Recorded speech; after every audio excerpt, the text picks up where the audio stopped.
வணக்கம் நண்பர்களே, வாழ்க வளமுடன் நலமுடன் வாழ்க வையகம்.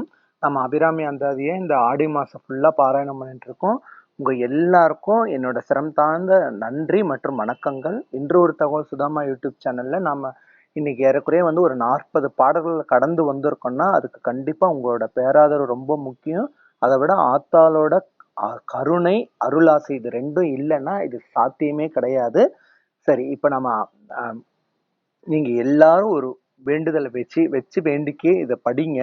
ஏன்னா 100 பாடலுக்குமே நம்ம வாழ்க்கைக்கு என்னென்ன தேவையோ, ஆசை வேணுமா, அது இல்லை எனக்கு ஆசையிலேருந்து பற்று விளக்கணுமா, அதுக்கும் பாடல் இருக்கு. பொன்பொருள் சரணமா பாடல் இருக்கு, நோய் நீங்கினமா பாடல் இருக்கு, எல்லாமே இருக்குங்க. இதை விட வேற ஒரு பதிகம் ஆத்தால பாராயணம் பண்ண முடியுமான்னு தெரியல. வாங்க நம்ம இன்னையோட பதிவுக்கு போகலாம். பாடல் எண் 42, இடம் கொண்டு விம்மி. இந்த பாடலோட பலன் என்ன? எதையும் நம் வசமாக்கணும். அது எதுவா வேணாலும் இருக்கட்டுங்க. ஏன் இந்த உலகையே வசமாக்கணுமா? அதுக்கு இந்த பாடலை நீங்க தினந்தோறும் பாராயணம் பண்ணிட்டு வாங்க. அது வசமாக்குறதுக்கு உண்டான வழியையும் மார்க்கத்தையும் ஆத்தால் நமக்கு காட்டுவா. பாடலை பார்த்துட்டு அதோட விளக்கத்தையும் பார்க்கலாம் வாங்க. இடம் கொண்டு விம்மி இணை கொண்டு இறுகி இலகி முத்து வடங்கொண்ட கொங்கை மலை கொண்டு இறைவர் வலிய நெஞ்சை நடங்கொண்ட கொள்கை நலம் கொண்ட நாயகி நல்லறவின் படம் கொண்ட அல்குல் பணிமொழி வேத பரிபுரையே. இந்த பாடலோட விளக்கம் எவ்வளவு அழகான வார்த்தைகள். தமிழ்னாவே தமிழ் தாங்க, அதுக்கு ஈடு இணையே இல்லை. வாங்க விளக்கத்தை பார்த்துட்டு வரலாம். இந்த பாடல்ல இவர் வர்ணிக்கிறாரு அம்பிகையை. எப்படி வர்ணிக்கிறார் தெரியுமா? இடம் கொண்டு விம்மி. இதுல ஒரு நமக்கு ஒரு கண்ணோட்டம் வேணும். வர்ணிக்கிறதுன்றது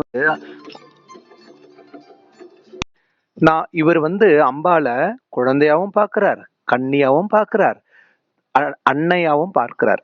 அப்போ ஒவ்வொரு இடத்துலயும் இவர் வர்ணிக்கிறார். இடம் கொண்டு விம்மி இணை கொண்டு இறுகி. இது என்னன்னா, அம்பாள் பருத்த தனப்பாரங்களை வைத்திருக்கிறாள். அதுல என்ன இருக்கான்? விம்மி இருக்கான். என்னது? ஞானப்பால். இதை நம்ம அப்படிதான் பொருள் எடுத்துக்கணும். ஓகேங்களா? ஞானப்பால் எதற்கு அம்பாள் சேர்த்து வைத்திருக்கிறாளாம்? பருத்த முளையில். என்னை நம்பி வரும் பக்தர்களுக்கு இலகி முத்து வடம் கொண்ட, என்னை நம்பி வரும் பக்தர்களுக்கும் என் பிள்ளைகளுக்கும் நான் ஞானப்பாலை கொடுக்க வேண்டும். எப்படி? வடம் கொண்ட கொங்கை மலை கொண்டு இறையவர் வலை நெஞ்சை. அதாவது கொங்கை. இப்போ அவரு சிவாலயம், இப்ப சிவபெருமான் எங்க இருக்காரு? கைலாயத்துல இருக்கார். கொங்கை மலை கொண்டு சிவபெருமானத்தான் குறிப்பிடுறார். அவர் எப்படிப்பட்டவரா? வலிய நெஞ்சு. வலிய நெஞ்சுன்னா என்ன அர்த்தம்? ரொம்ப அவர் யாருக்குமே கட்டுப்பட மாட்டார்ப்பா, அவ்வளவு ஒரு ஸ்ட்ராங்குன்னு இல்லையா, அந்த மாதிரி. எதனால? அவர் ஒரு தவயோகி. சிவன் உலக உயிர்களை காக்கும் பொருட்டு என்னைக்குமே என்ன இருக்காரு? தவத்திலேயே இருக்கிறார். அப்படி நடம் கொண்ட கொள்கை நலம் கொண்ட நாயகிங்கிறாரு. என்ன நலம்? இவர் என்ன கொள்கை வச்சிருக்காள் அம்பாள்? என் பிள்ளைகளுக்கு நல்லது நடந்தே தீர வேண்டும் அப்படின்ற ஒரு நல்ல கொள்கையை வச்சிருக்காரா. இப்படி வச்சிருக்கிற அம்பாளை பார்த்து சிவபெருமான் மயங்காம இருக்க முடியுமா? அப்படித்தான் அவரு என்ன பண்றாரு? ஆட்டம் நடம் கொண்ட கொள்கை நலம் கொண்ட நாயகி. அவருடைய ஆட்டத்தையே காண வச்சிராளா அம்பிகை. கடைசியா அவர் எப்படி முடிக்கிறாரு? பாம்பின் இடை மாதிரி எப்படி இருக்கும் அப்படி இருக்கு அம்பாளு. அவங்க வேத பரிப்புரையே, வேதத்தோட கடைசியா முடிச்சிடுறார். பாடலின் 43 என்ன? பரிபுர சீரடி பாசாங்குசை. இதோட பலன் என்ன? நமக்குள்ள ஏற்படுற தீய எண்ணங்களை போக்குறதுக்கு உதவும் பதிகம். எதிர்மறை ஆற்றல் கூட வச்சுக்கலாம். வாங்க பாடலை பார்த்துட்டு வந்துடலாம், பின்னாடி விளக்கத்தையும் பார்ப்போம். பரிபுர சீரடி பாசாங்குசை பஞ்ச பாணி இன்சொல் திரிபுர சுந்தரி சிந்தூர மேனியவள் தீமை நெஞ்சில் புரிபர வஞ்சரை அஞ்ச குடி பொறுப்பு சிலைக்கை எரிபுரை மேனி இறைவர் செம்பாகத்து இருந்தவளே. அநேகமா இது பல பேருக்கு இது அர்த்தம் நல்லாவே புரியும். வாங்க பார்த்துட்டு வந்துடலாம். இந்த பாடல்ல அழகா என்னன்னா, நமக்குள்ள இருக்கிற தீய எண்ணங்களை போக்குறதுக்கு இந்த பதிகத்தை பாடணுங்கிறாரு. இப்ப பார்க்கலாம். பரிபுர சீரடி. பரிபுரம் அப்படின்னா காலிலே அணியக்கூடிய ஒரு வகையான அணிகலன், ஆபரணம். சிலம்புன்னு சொல்லுவாங்க. சில பேர் தண்டை போடுவாங்க. அந்த காலத்துல லேடிஸ் தண்டை, சிலம்பு, கொலுசு இந்த மாதிரி ஒரு ஆபரணங்களை அணிந்திருப்பவள் பாசாங்குசை. அதாவது அது எப்படின்னாக்கா பாசமும் இருக்கும், அங்குசம் பாசம் அங்குசத்தை ஏந்தியவள் யாரு? பஞ்சபாணி. பஞ்சபாணினா 5 வகையான ஆயுதங்களை கொண்டு இன்சொல் திரிபுர சுந்தரி. இந்த இடத்துல வந்து இன்சொல்னா என்ன? அம்பாள் வந்து என்னைக்குமே வன்சொல் கிடையாது. அம்பாள் என்னைக்குமே இனிமையானவள். அவள் திரிபுர சுந்தரி. இந்த இடத்துல நமக்கு ஒரு சிவபெருமானா அவர் நினைவூட்டுகிறார். எப்படி நினைவூட்டுகிறார்னா, திரிபுரங்களை அழித்தவர் சிவபெருமான். திரிபுரங்களை அழித்தவர்னா என்ன? மும்மலங்கள், மாயை, கண்மம், ஆணவம், இது எல்லாத்தையும் அழித்தவர் சிவபெருமான். அவருக்குள்ளே இருப்பது யாரு? அம்பாள். ஏனால் அவருக்கு சரிசமமாக இடபாகத்தை வாங்கியவள் அல்லவா. அப்பொழுது அவர் திரிபுர சுந்தரர்னா இவரு திரிபுர சுந்தரி. அததான் அங்க சொல்ல வராரு. அவள் எப்படிப்பட்டவளாம்? சிந்தூர மேனியவள், செக்கச்செவேல்னு இருப்பா ஆத்தா. தீமை நெஞ்சில், தீமை யாரு? அசுரர்கள்லாம் அவங்க மனசுல என்ன? தீய எண்ணங்கள். அவங்க நல்லா இருக்கணும்னு வரம் வாங்கி தேவர்களை அழிக்கணும்னு நினைச்சதுனாலதான் என்ன ஆத்தாங்க என்ன பண்ணாலாம்? வஞ்சரை அஞ்ச குனிப்பொறுப்பு சிலைக்கை. அதாவது சிவபெருமான் இங்க என்ன சொல்றாருன்னா, மேருமலையை வில்லாக வைத்திருக்கும் சிவபெருமான் குனி. அப்படிப்பட்ட சிவபெருமானோட ஒரு பாகத்தை சரிசமமாக வாங்கிய அன்னையே அப்படின்னு சொல்லி முடிக்கிறார். இப்ப அடுத்த பாடல் வந்து 44. தவளே இவள் எங்கள் சங்கரனார். இதுதான் பாடல்.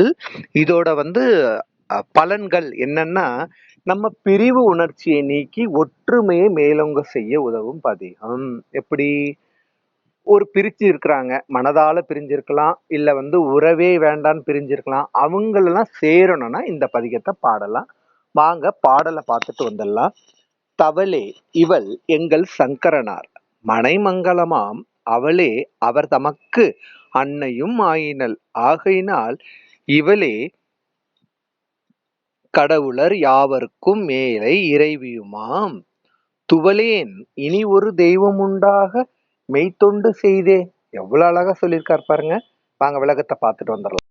இந்த பாடல்ல அபிராமி பட்டர் முதல் முறையா சிவபெருமானையும் உரிமையோட கூப்பிட்டு இருப்பார் பாருங்க. தவளே இவள் எங்கள் சங்கரனார் மனை மங்களமாம்.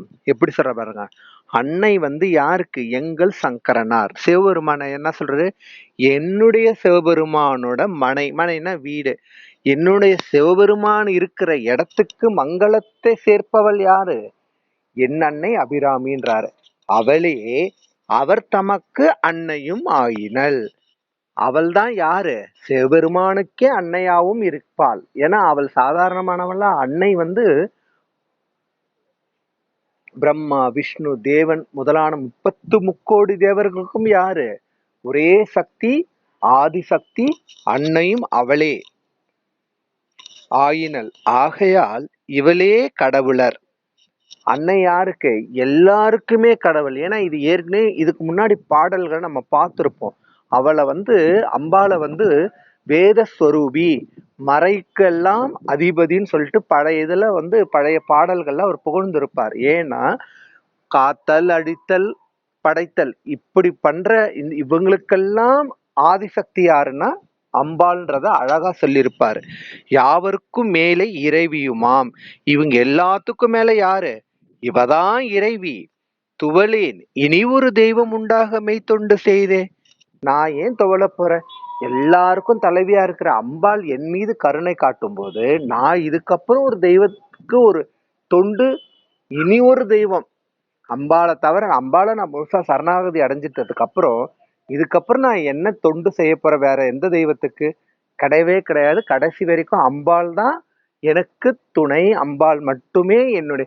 ஏற்கனவே நிறைய பாடல்கள் சொல்றேன், நான் யாரை பார்த்தாலும் எனக்கு அம்பாளாதான் காட்சி தெரியுறாங்க. ஏன்னா எல்லாத்துக்குமே அவள் தான் சாட்சாத் அண்ட ஸ்வரூபி, அகிலாண்ட கோடி பிரம்மாண்ட நாயகி. ஆத்தாள்ல இருந்து வந்ததுதான் எல்லாமே சொல்லிட்டு ஒவ்வொரு பாடல்லையுமே சொல்லியிருப்பாரு. கண்டிப்பா உங்களுக்கு பிடிச்சிருக்கும்னு நினைக்கிறேன். எல்லாருக்கும் நன்றி, வணக்கம். நம்ம சேனலை சப்ஸ்கிரைப் பண்ணுங்க. ரொம்ப சப்போர்ட் பண்ணதுக்கு நன்றி.